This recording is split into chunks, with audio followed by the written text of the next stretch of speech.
Hello అండి, అందరికీ welcome to Suhas cuisine. ఈరోజు మీ ఇంట్లో సాటర్డే స్పెషల్స్ ఏంటో కామెంట్స్లో చెప్పండి. నాకు మా ఇంట్లో అయితే బెండకాయ ఫ్రై అండి. బెండకాయని ఎప్పుడైనా మూత పెట్టుకోకుండా మనం కుక్ చేసుకోవాలండి. జిగురు రాకుండా ఇలా డ్రైగా వస్తుంది కర్రీ అనేది. చూసారా, ఇలా మనకి జిగురు అనేది ఉండదు, అసలు గమ్మీగా ఉండకుండా చాలా డ్రైగా ఉంటుందండి ఇది కర్రీ. దీంతో కాంబినేషన్గా పప్పుచారు చేసుకున్నానండి.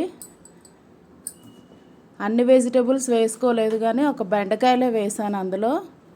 అలానే ఒక 2 ఫ్రైమ్స్ పెట్టుకున్నానండి. బెండకాయ ఫ్రై, పప్పుచారు, ఫ్రైమ్స్ అండి. ఇదేనండి ఈరోజు నా లంచ్.